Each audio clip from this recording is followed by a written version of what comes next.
I am an eco-fascist for sure. And let me explain what I mean. First off, I'm probably using that word just because it's like a thing. And some of you might be like, don't use the word fascism. I agree, fascism is terrible. I think Donald Trump has some fascist tendencies. He doesn't love democracy. He wants it to just be controlled by his elite group of rich friends. And that's why he said he loves Kim Jong-un, who is a fascist dictator. So I'm not saying that. Trump said that. I'll also say, before I get into what eco-fascism is and why I feel like I identify as that right now, is that I'm a hypocrite. So I'm using a phone. I have Bluetooth shit. I'm about to drive my car. I'm a part of the problem. I totally resonate with that. And what I'm saying, but I obviously am doing the best I can to undo the learnings of being unsustainable, like thinking we're just entitled as humans to fly around on planes and drive our cars full of fossil fuels and use as much electricity as we want without knowing where the electricity comes from.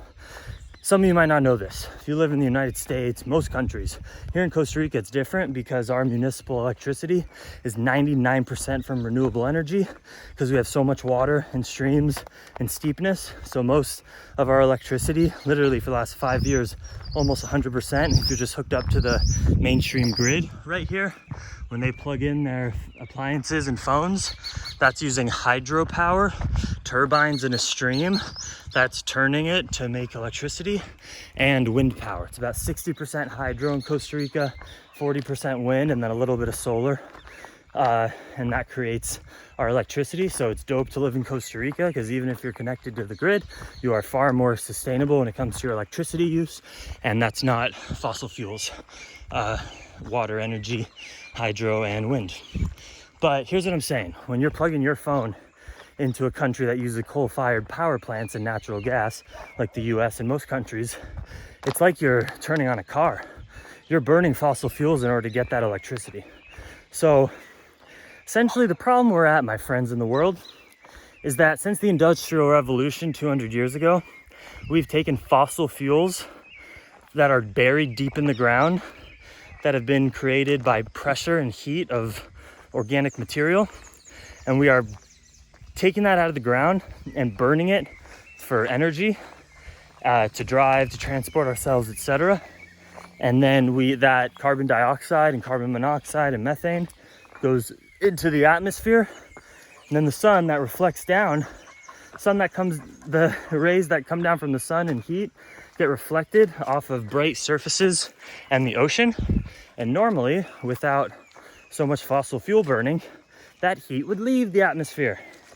But CO2, all that carbon monoxide and dioxide, those greenhouse gas emissions, they trap the heat from exiting, and that's what global warming is. And that's why our ice caps are melting, that's why sea levels are rising, and that's why species are getting extinct, because the global temperature is increasing because the fossil fuels keep the heat in. So the name of the game for sustainability is to reduce your carbon footprint. The way you do that, the biggest ways to change that, is to know where your electricity comes from and make sure you have solar or hydro or renewable energy to power your appliances. Next is to not fly on planes, because that releases massive amounts of fossil fuel, and to localize your whole life, which means grow food yourself or from people in your local community. It means drink water from your local sources. I just dug a 100-foot well so that I can have unlimited earth water, untreated with chemicals, and the water doesn't need to transport anywhere. It's right on my land already. So I'm a parasite, I'm the problem, but I'm doing everything I can within my privileged means to reduce my carbon footprint and live sustainably.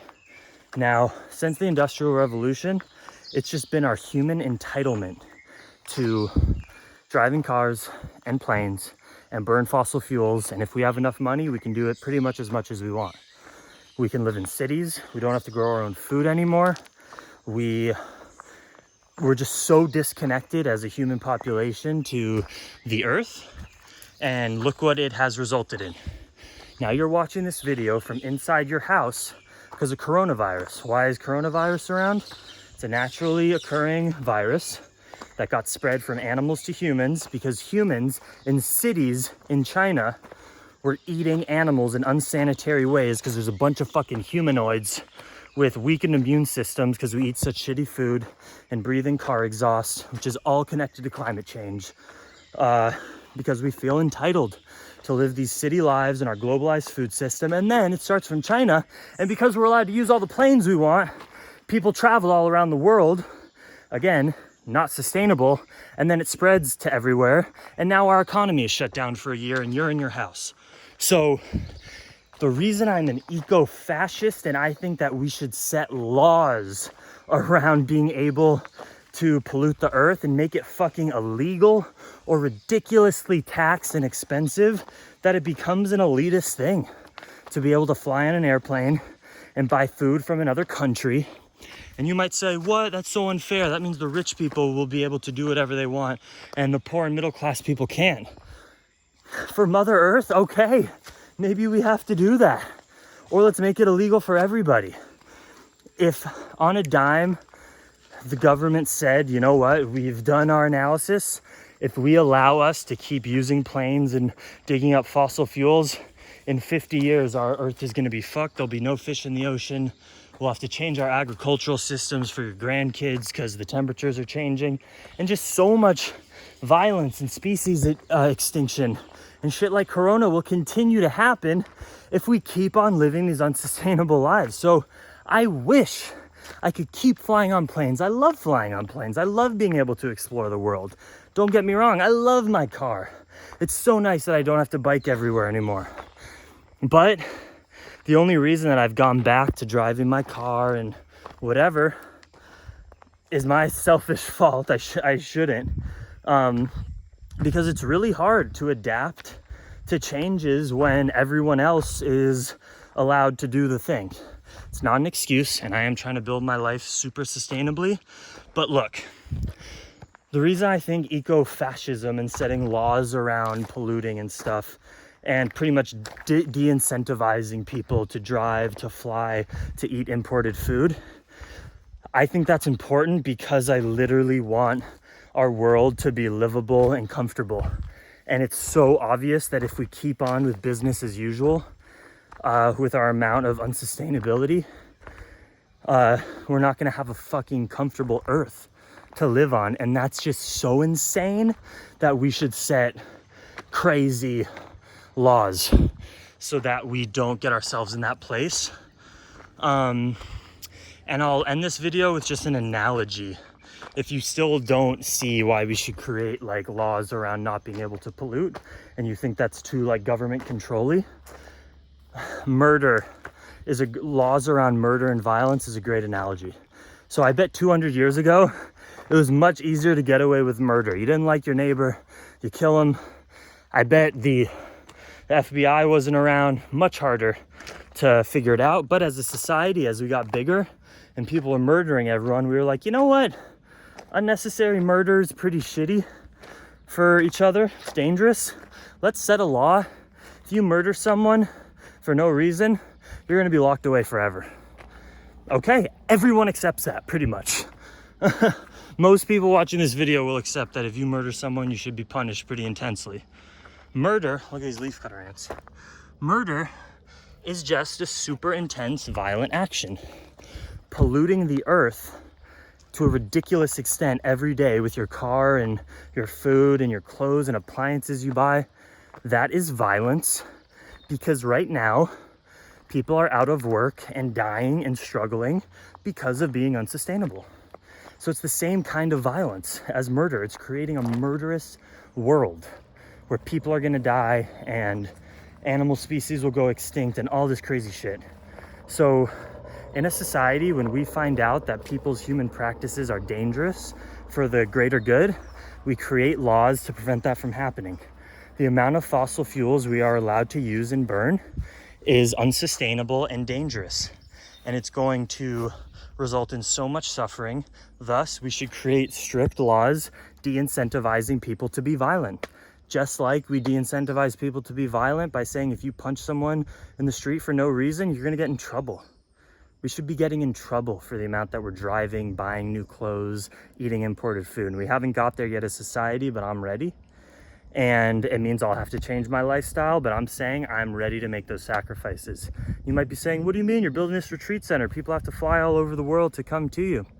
True, but I'm trying to inspire people. Here's what you got to do in just a small area of land, and go do that back home and live sustainably. We need some people who are moving the culture forward, and I'm doing that through educating people on the internet and inviting you to come down here with whatever means you can. I got down here with a bicycle. I lived on a bicycle for 2 years trying to inspire people that if you want to go travel somewhere, I know our instinct is get on a plane or a bus. You can do it differently. I had a very good experience biking for 2 years across multiple countries.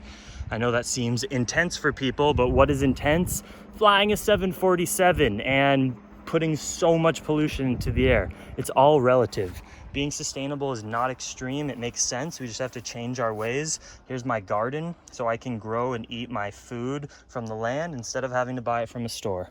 We all got to do better. And I think that we can't just trust the average human population based on our history. We can't just trust people to change their lifestyles and be sustainable. We have to set some rules and regulation. And that's why I am for something like the Green New Deal, which is Bernie and AOC's plan, phasing out fossil fuels and dirty energy and making these companies adapt to more renewable and sustainable sources. And I think we should set big carbon taxes and all of that. Let me know what you think about government control in order to make the environment better, or if we should just trust average people to do better. I have no faith in human society as a whole to do this change. I think we're going to need the help from scientists to inform politicians to make laws so that for a few decades we're not allowed to do this stuff, and then we'll adapt to a culture where we don't think we can just fly everywhere whenever we want to, etc. Let me know what you guys think. Much love. Dream Extreme.